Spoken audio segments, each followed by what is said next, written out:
Assalamualaikum warahmatullahi wabarakatuh dan salam sejahtera untuk kita semua. Perkenalkan, nama saya Dini Rida Duki Putri, Eskom Mkom.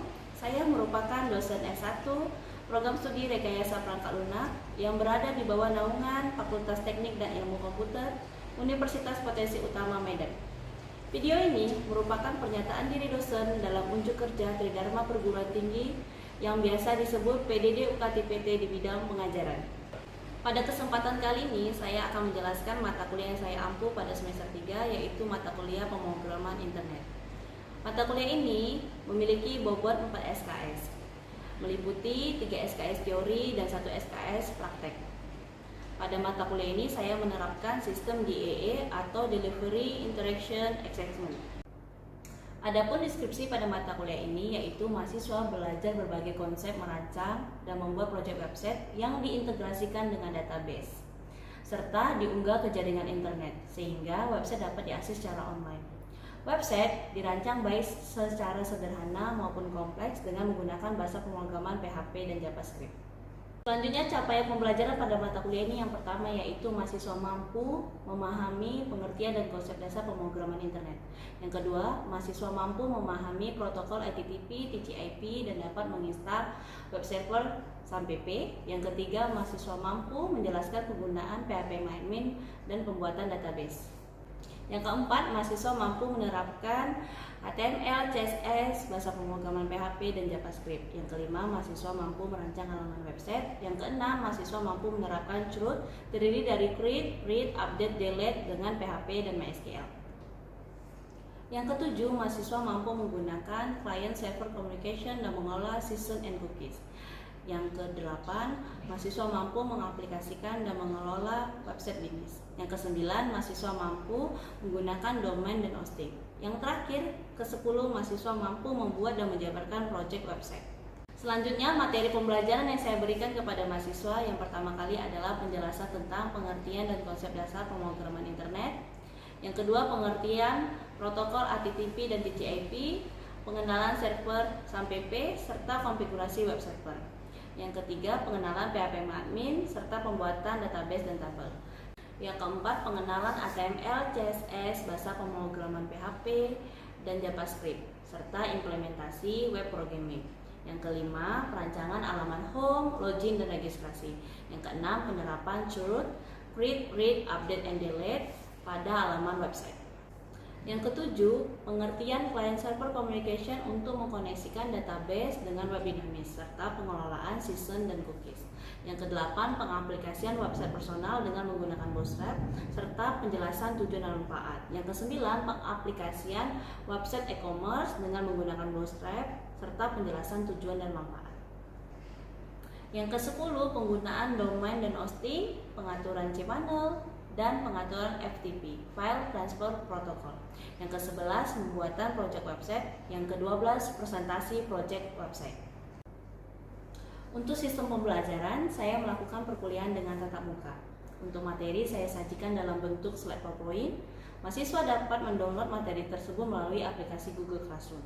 Penggunaan aplikasi Google Classroom ini bukan hanya pemberian materi saja, tetapi mahasiswa dapat mengirimkan kembali tugas dan kuis mereka melalui aplikasi tersebut.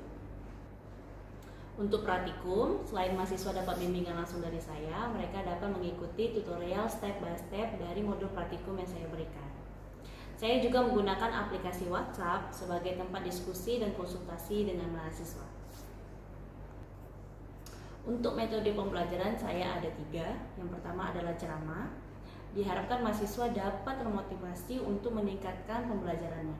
Yang kedua adalah diskusi. Di sini mahasiswa bekerja sama dengan tim untuk memecahkan suatu masalah atau menyelesaikan proyek yang saya berikan.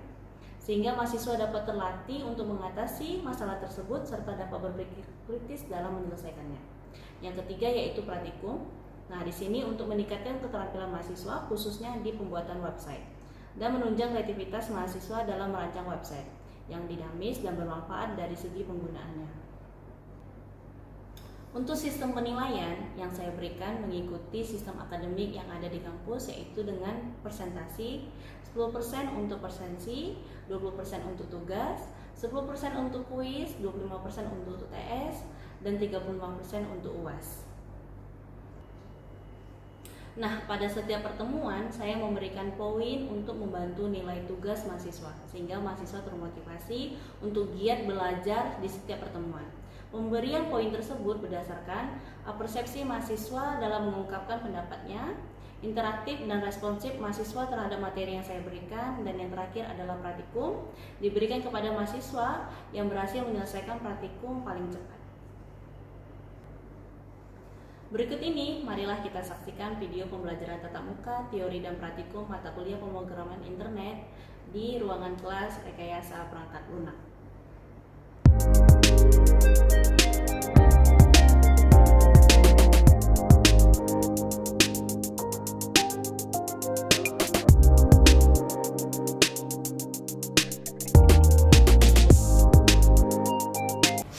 Assalamualaikum warahmatullahi wabarakatuh. Waalaikumsalam warahmatullahi wabarakatuh. Sebelum kita memulai perkuliahan kita hari ini, baiklah kita berdoa untuk agama dan percaya masing-masing. Semoga perkuliahan kita hari ini dapat diridhoi Allah Subhanahu wa taala. Doa dimulai.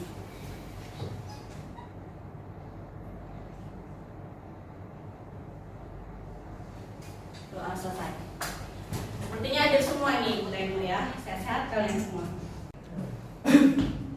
Oke, materi hari ini di pertemuan keempat adalah kita menjelaskan tentang HTML dan CSS, yang kedua tentang PHP dan JavaScript, yang ketiga yaitu kita praktikum implementasi web programming ya.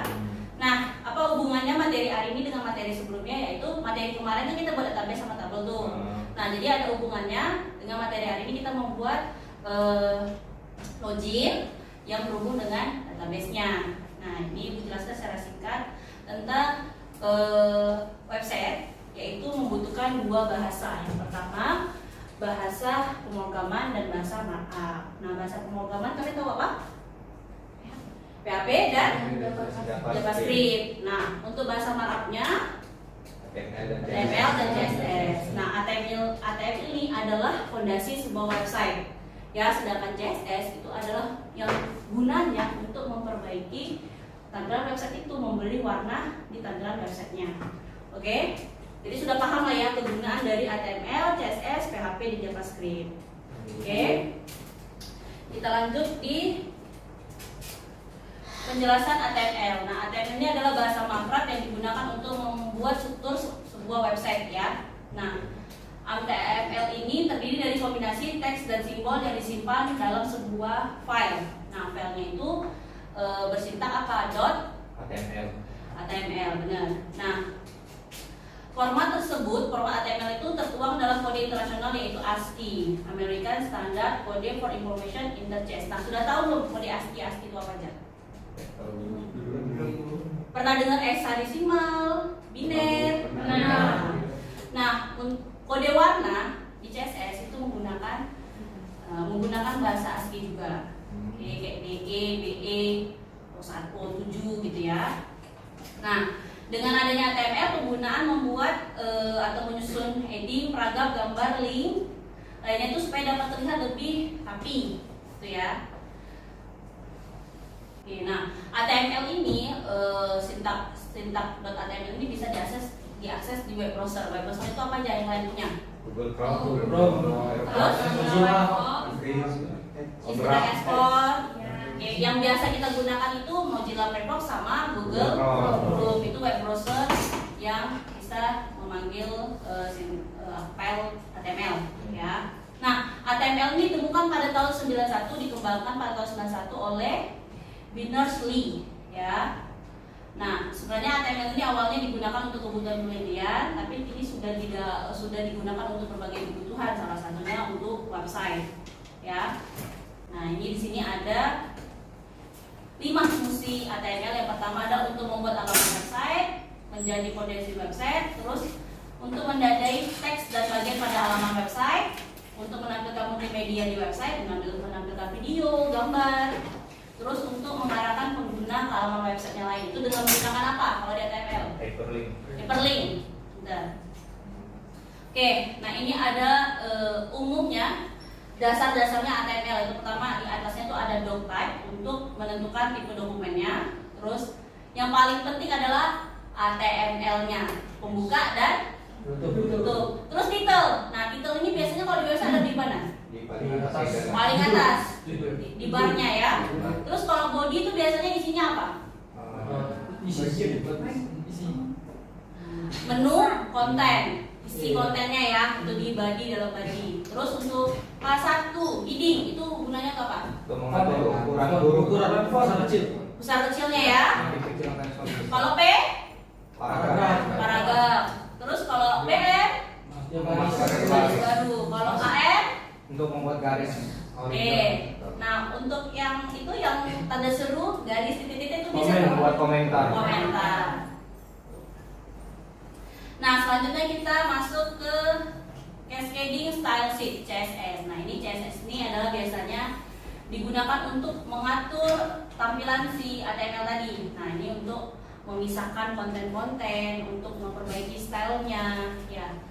Oke, nah CSS ini dikembangkan oleh W3C, yaitu World Wide Web Consortium. Nah, ini pada tahun 96. Berarti si HTML dulu baru si CSS. Nah, ini ya.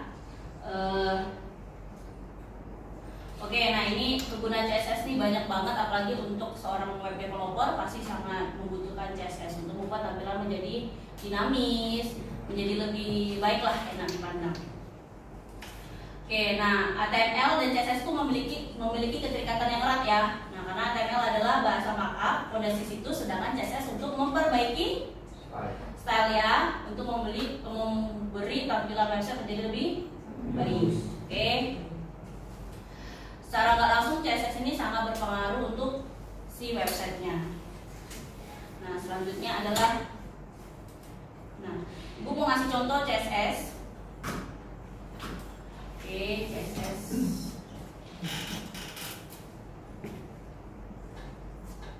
Ini adalah contoh CSS. Kita perlu nampak nggak? Nampak ya. Nah, di sini adalah untuk CSS. Nah, ini di sini ada body, berarti ini CSS untuk bagian Body. Nah, di sini ada background titik 2 URL. Itu menyatakan bahwasanya background di body menggunakan gambar. Ya. Nah, di sini yang Ibu bilang tadi, bahwasanya ini ada color.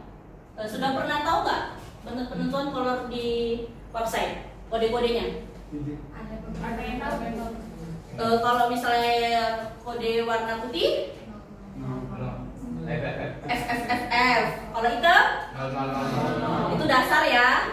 Kalau yang macam-macam warna pink, warna biru, tahu ya. Nah, biasanya Ibu itu memakai di website MC Colorpedia. Nah, kalian cari aja nanti di website itu banyak. Nah, itu yang menggunakan bahasa asli tadi yang Ibu bilang tadi. Oke. Oke, ini banyak macam CSS itu biasanya. Kalau karena CSS itu kan banyak tuh kode-kode warnanya, kode hurufnya, kode size-nya. Nah, itu biasanya dia terpisah filenya. Jadi style.css atau styleweb.css, stylelogin.css. Nah, biasanya terpisah. Kalau misalnya ditaruh di paling atas HTML itu bakal bikin kita keliru kan. Makanya kenapa suka dibuat terpisah gitu kan. Jadi kita tinggal panggil aja di dalam sintaks HTML-nya. Nah, selanjutnya adalah PHP. Nah, ini bahasa pemrograman yang paling umum digunakan ya, karena bersifat open source juga, terus sebagai sebuah scripting language ya. Nah, di sini PHP merupakan bahasa pemrograman server side ya, maksudnya bahasa pemrograman yang dilakukan di dalam server, terus diintegrasikan ke web engine ya. Web engine apa Bu? Web browser itu kan. Oke. Nah, jenis server yang sering digunakan bersama PHP itu biasanya ada Apache, Inks, dan Lightspeed. Nah, penggunaan bebas ya, tergantung kebutuhan dari si user atau kebutuhan dari web developer yang tadi. Nah, kurang lebih dari 78% website di dunia itu menggunakan bahasa pemrograman ini, yaitu PHP. Nah, PHP ini dikembangkan pada tahun 1995. Berarti tadi HTML, PHP, baru CSS ya. Bahkan platform sebesar Facebook aja menggunakan bahasa pemrograman PHP. Nah, jadi secara umum fungsi PHP ini tadi apa? Untuk mengembangkan sebuah website, ya. Nah, berikut website statis. statis atau website dinamis yang memiliki banyak fitur pendukung. Nah, website dinamis salah satunya yang sering kita gunakan apa? E-commerce. Ya, salah satu website dinamis yang memiliki fitur-fitur pendukung yang membantu si user ya, penggunanya. Bahasa pemrograman PHP ini sering digunakan bersama HTML, CSS, dan JavaScript. Nah, PHP ini juga berada di dalam HTML itu. Jadi HTML di awalnya, terus PHP di tengahnya, apalagi akhir dengan bentuk HTML. Berarti dia berada di dalam HTML-nya. Nah, HTML PHP bisa jalan nggak? Bisa ya? Bisa. HTML sendiri bisa jalan? Bisa. JavaScript, HTML, JavaScript sama HTML bisa jalan? Bisa. Kalau PHP sendiri sintaknya? Nggak bisa ya? Oke. Tapi semua itu tanpa CSS bisa jalan. CSS di sini fungsinya hanya untuk memperbaiki websitenya menjadi lebih baik. Nah, PHP itu ada dua ya. Ada dua penulisannya, itu PHP natif sama PHP framework. Nah, PHP natif ini biasanya PHP yang codingnya itu dari awal. Dari awal kita buat si web developer ini buat codingnya dari awal, dari dasar, dari awal sampai menjadi sebuah website. Nah, sedangkan PHP framework itu sudah ada template-nya. Sudah ada template-nya, kita tinggal menggunakan atau menyesuaikan sama kebutuhan kita. Bedanya itu ya. Terus sering nggak pernah kalian dengar tentang PHP dan MySQL? Sering ya? Apa hubungan antara PHP sama MySQL? Apa hubungannya? MySQL itu database, PHP-nya bahasa pemrograman yang ada di website-nya. Jadi MySQL itu kan kita kemarin kita membahas dari minggu kemarin bahwasanya itu kita menggunakan database MySQL. Jadi MySQL itu database-nya, PHP itu bahasa pemrogramannya. Nah, jadi kenapa digunakan bersamaan dengan MySQL? Karena untuk membangun sebuah website dinamis juga membutuhkan database. Nah, jadi MySQL ini adalah proses untuk datanya masuk ke database, untuk di manajemen database lah, ya kan, untuk mengakses dan memproses datanya di SQL. Jadi PHP ini hanya kayak proses penginputan tapi masuknya ke MySQL. Jadi mereka ini saling terintegrasi, saling terhubung, ya. Jadi di sini PHP memang kemampuannya itu berkomunikasi dengan sebuah database yaitu MySQL. Nah, ini contohnya nih. Nah, itu Ibu, di sini contohnya di atas ada HTML, terus titelnya apa? Belajar PHP. Ayo belajar PHP. Terus kode PHP-nya yang mana? Usia 19. Itu saya Indonesia, saya mahasiswa RPL. Usia saya saat ini 19. Kira-kira hasilnya apa? Ya, saya Indonesia, saya ini 19 tahun. Oke, kita coba ya, kita tes ya.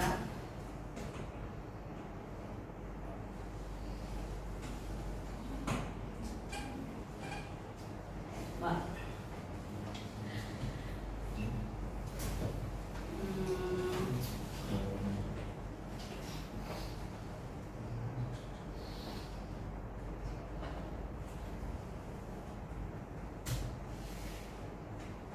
Ya, hasilnya seperti itu ya. Coba kalau misalnya nampak nggak? Nampak. Ya, hasilnya seperti itu. Coba Ibu.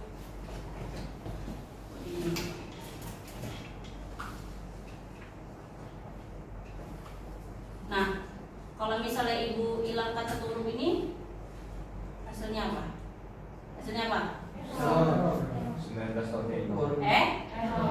Jadi apalah di sini yang menyatakan bisa memanggil si usianya itu, yang mana sintaknya? Yang mana sintak yang memanggil si variabel usia itu untuk menyatakan usia si Nisa? Yang mana? Usianya si Nisa yang mana? Yang mana? Yang ini 1, 2, 3 di baris mana? Tiga. Yang mana nih? Baris ketiga. Baris ketiga di mananya? Ini. Tuh. Oke. Jadi di sini ada sensitif ya. Bahwasanya kalau bisa kita hilangkan dari satu grup dia tidak bisa memanggil error. Oke. Ini PHP.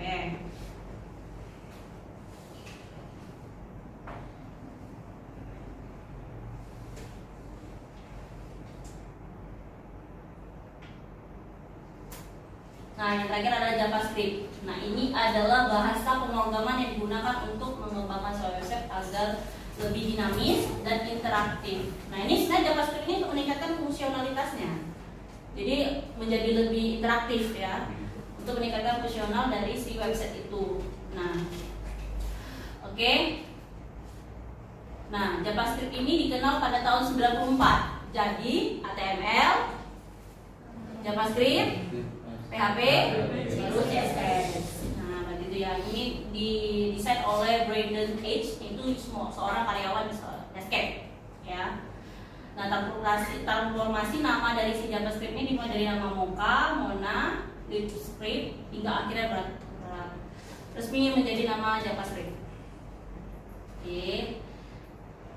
Nah, developer zaman sekarang itu sering menggunakan JavaScript ini. Karena memang fungsinya itu sangat berguna untuk website yang dibangun ya.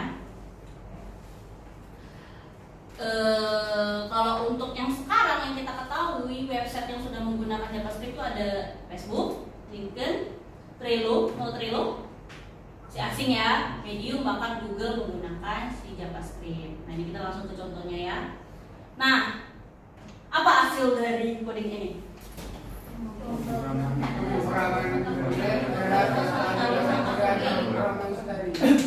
Nah, ini contohnya. Nah, seperti ini. Apa ya?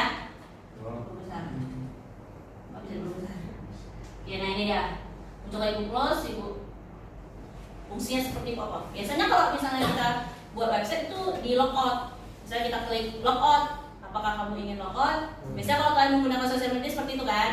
Klik, apakah kamu ingin keluar, apakah kamu ingin meng-save data, gitu ya. Seperti itu menggunakan si JavaScript tadi. Nah, codingnya seperti ini. Nah, oke. Nah, implementasi web programming. Nah, Ibu udah nge-share materi ini di Google Classroom, kalian download. Nah, itu kita mau lanjut ke praktikum pembuatan halaman login. Ya. Oke. Jadi download semua materi dari Google Classroom? Sudah. Coba kerjakan di subline text-nya. Nah, database-nya harus sudah terkoneksi ya. Kalau bisa kurang paham, panggil Ibu.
Yang lain ada yang bisa? Coba bisa?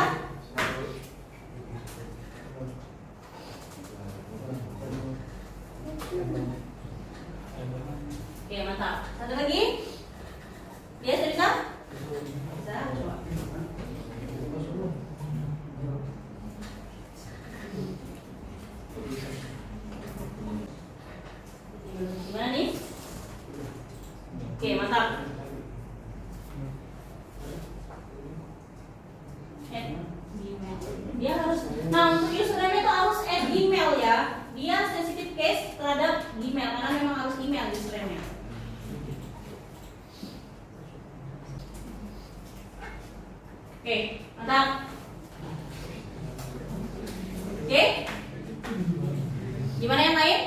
Ada yang bisa? Atau ada yang masih bingung? Yeay. Ya berhasil.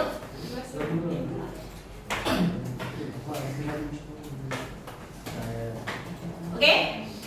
Sebagian ibu lihat sudah ada yang berhasil, sudah ada ada yang sebagian belum ada berhasil ya. Gak apa-apa, nanti kita diskusi lagi atau bisa kerjakan di rumah ya. Oke. Sebelum saya akhiri perkuliahan hari ini, ada yang ingin berpendapat tentang mata kuliah kita hari ini, tentang materi kita hari ini? Ada yang ingin berpendapat? Iqbal dulu, baru nanti Riko. Apa Iqbal? Saya ingin bertanya Bu, CSS dan JavaScript itu kan Bu untuk mempercantik desain interface. Jadi apa bedanya CSS dan JavaScript ini Bu? Apa yang misalnya kayak JavaScript tuh bisa kayak gini, apa sedangkan CSS tuh cuma bisa kayak gini bedanya? Nah, tadi kan sudah kita bilang bahwasanya si CSS ini sebagai untuk memperbaiki si websitenya, sedangkan JavaScript ini untuk coding-coding yang memberikan interaktif dari si website itu, untuk memberikan fungsionalitas di websitenya, fungsinya seperti button, seperti proses penampilan video gitu Bal. Jadi apa bedanya? Memang beda, yang satu untuk memperbaiki tampilan si website, yang satu untuk fungsionalitasnya Bal. Oke. Antara si CSS sama si JavaScript ya tadi. Ada lagi? Riko tadi mau berpendapat? Saya ingin bertanya. Kalau JavaScript sama PHP itu bisa dibedain? Bisa nggak? Bisa dibedain karena memiliki fungsi yang berbeda. Disatuin pun bisa, dibedain juga nggak apa-apa. Jadi PHP bisa dijalankan sendiri, JavaScript bisa dijalankan sendiri. Ada lagi yang ingin berpendapat? Oke, Nisa. Oke Bu, jadi menurut Nisa yang udah pernah pakai PHP sebelumnya, di sini saya mau berpendapat bahwasanya PHP itu lebih mudah dipahami. Untuk pemula lebih kayak simple, terus dia step by stepnya itu dijelaskan tanpa harus melewati step by stepnya itu sih. Jadi kayak gitu sih. Jadi mudah untuk dipahami bagi seorang pemula. Nah, berarti kegunaan dari PHP ini bagi seorang pemula mudah lah pasti dipahami ya. Oke, nah ini Ibu mau ngasih poin-poin nih bagi tadi yang sudah berhasil sama yang sudah memberikan pendapat dan pertanyaan. Oke, tadi yang berhasil Nisa ya. Nisa poinnya, Nisa ada 4 poinnya. Terus tadi ada Dias, terus Yaya, Dira ya, ada 2. Terus tadi ada Iqbal, Iqbal, ada 3. Terus ada Riko. Oke. Untuk yang lain jangan harus kejar poin-poin ini untuk lebih motivasi lagi ngerjain praktikumnya ya. Oke. Kalau yang tadi yang belum berhasil kerjain di rumah, nanti kita sambung minggu depan. Nah, di minggu depan kita langsung memasuki pembuatan halaman register ya, sambungan dari si login. Nah, minggu kemarin kan kita nginput username sama passwordnya dari database tuh. Nah, minggu depan kita buat registernya, kita bisa nginput username password yang kita pakai untuk login itu, kita input langsung dari websitenya, kita simpan ke database. Jadi disimpan ya, file disimpan, jangan sampai salah simpan atau jangan sampai hilang. Oke, ada lagi yang ingin bertanya atau berpendapat? Sudah ya? Ya. Sebelum kita mengakhiri perkuliahan hari ini, baiklah kita berdoa buat agama dan saya masing-masing. Semoga materi hari ini kalian dapat memahaminya lebih dalam lagi ya. Oke, doa dimulai.